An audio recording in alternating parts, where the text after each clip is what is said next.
வணக்கம். இன்றைய செய்திகள். தமிழகம் முழுவதும் பூத் கமிட்டிகள் அமைத்து ஆண்ட கட்சிக்கும் ஆளும் கட்சிக்கும் சிம்ம சொப்பனமாக விளங்கும் ஒரே கட்சி தேமுதிக மட்டுமே என்று அக்கட்சியின் பொதுச் செயலாளர் பிரேமலதா விஜயகாந்த் பேசியுள்ளார். மதுரை கூடல் நகரில் நடந்த உள்ளம் தேடி இல்லம் நாடி பெயரில் பூத் முகவர்கள் ஆலோசனை கூட்டம் நடைபெற்றது. இதற்கு நகர் தெற்கு மாவட்ட செயலாளர் மணிகண்டன் தலைமை தாங்கினார். அப்போது பேசிய பிரேமலதா விஜயகாந்த், மதுரையில் தேமுதிக துவக்கும் 3ஆம் கட்ட பயணம் டிசம்பர் 2ஆம் தேதி ஈரோட்டில் நிறைவு பெறும். 4ஆம் கட்ட பயணம் கன்னியாகுமரியில் துவங்கி விருதுநகர் வரை நடத்த திட்டமிட்டுள்ளோம். கடலூரில் ஜனவரி 9ஆம் தேதி நடைபெறும் தேமுதிகவின் மக்கள் உரிமை மீட்பு மாநாட்டை பந்தக்கால் நட்டு பணிகளை துவக்கி உள்ளோம். இது உலகையே திரும்பி பார்க்க வைப்பதாக இருக்கும். தமிழகம் முழுவதும் பூத் கமிட்டி அமைத்து ஆண்ட கட்சிக்கும் ஆளும் கட்சிக்கும் சிம்ம சொப்பனமாக விளங்கும் ஒரே கட்சி தேமுதிக தான் என்றும், மதுரையில் 2005ஆம் ஆண்டில் நடந்த தேமுதிகவின் மாநாடு உலகின் நம்பர் 1 மாநாடு. மேலே உள்ளவர்கள் கீழே வந்துதான் ஆக வேண்டும். கீழே உள்ளவர்களும் மேலே செல்லும் காலம் வரும். 2026 தேர்தலில் மகத்தான கூட்டணியில் வெற்றி பெறுவோம். சட்டசபை தேர்தலுக்கு 3 மாதங்களுக்கு பின் வரும் உள்ளாட்சி தேர்தலை மனதில் வைத்து நிர்வாகிகள் செயல்பட வேண்டும் என்றும், என்னை அடுத்த முதல்வர், நாளைய பிரதமர் என்றெல்லாம் தொண்டர்கள் அழைக்கின்றனர். யாருக்கு என்ன வேண்டுமானாலும் கடவுளின் அருளால் கிடைக்கும். கடலூர் 2.0 மாநாட்டுக்கான கவுண்ட் டவுன் ஸ்டார்ட் ஆகிவிட்டது என்றும் பிரேமலதா விஜயகாந்த் பேசியுள்ளார். கோழிப்பண்ணை வரலாற்றில் முதல் முறையாக முட்டை கொள்முதல் விலை 600 காசுகளை எட்டி புதிய உச்சத்தை தொட்டுள்ளது. இதன் மூலம் முதல் முறையாக 600 காசுகள் என்ற புதிய உச்சத்தை முட்டை எட்டியுள்ளது. இதனால் பண்ணையாளர்கள் மகிழ்ச்சி அடைந்துள்ளனர். 1 கிலோ முட்டை கோழி 112 ரூபாய், 1 கிலோ கறிக்கோழி 104 ரூபாயாகவும் விலை நிர்ணயம் செய்யப்பட்டுள்ளது. தேனி மாவட்டம் ஆண்டிப்பட்டியை சுற்றியுள்ள பல கிராமங்களில் பன்னீர் ரோஜா பூக்கள் சாகுபடி செய்யப்படுகின்றன. இப்பகுதியில் விளையும் பூக்கள் தினமும் ஆண்டிப்பட்டி பூ மார்க்கெட்டுக்கு கொண்டு வரப்பட்டு வியாபாரிகள் மூலம் பல்வேறு இடங்களுக்கு அனுப்பப்படுகின்றன.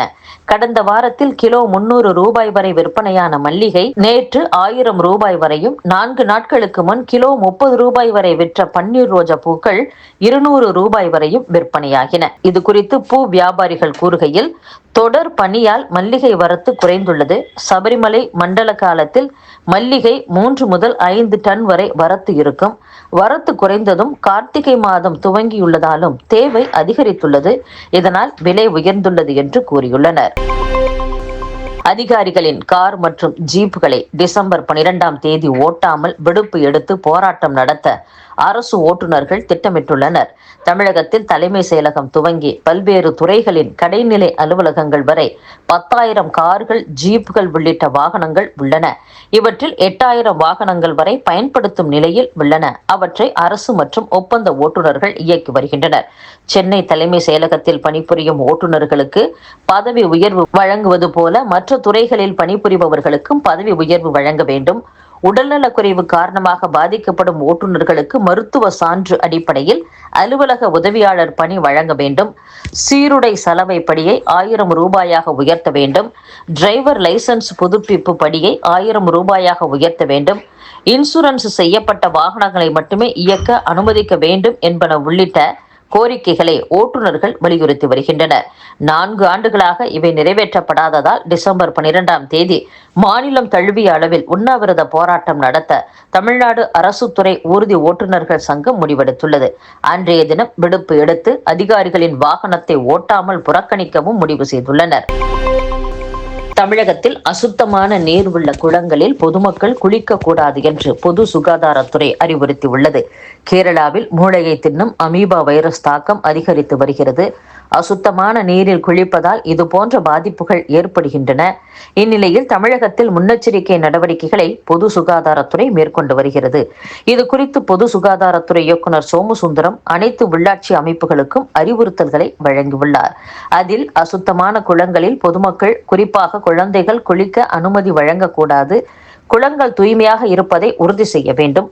தனியார் மற்றும் அரசு நீச்சல் குளங்களில் தண்ணீரில் குளோரின் அளவு சரியாக வைக்கப்பட்டு உள்ளதா என்பதை கண்காணிக்க வேண்டும். காய்ச்சல், வாந்தி, மயக்கத்துடன் மூளை அழற்சி பாதிப்புடன் மருத்துவமனைகளுக்கு வருபவர்களை தீவிரமாக கண்காணிக்க வேண்டும் என்றும் கூறப்பட்டுள்ளது. அடுத்த ஆண்டு பிப்ரவரி மாதம் நடைபெறவுள்ள தயாரிப்பாளர் சங்க தேர்தலில் அரசியல் தலையீடு ஏற்பட்டுள்ளதால் தயாரிப்பாளர்கள் மத்தியில் கலக்கம் ஏற்பட்டுள்ளதாக கூறப்படுகிறது. தமிழ் திரைப்பட தயாரிப்பாளர்கள் சங்கத்திற்கு அடுத்த ஆண்டு பிப்ரவரி 22 தேர்தல் நடத்தப்படும் என அறிவிக்கப்பட்டுள்ளது. ஓய்வு பெற்ற நீதிபதி ராஜேஸ்வரன் தேர்தல் அதிகாரியாக நியமிக்கப்பட்டுள்ளார்.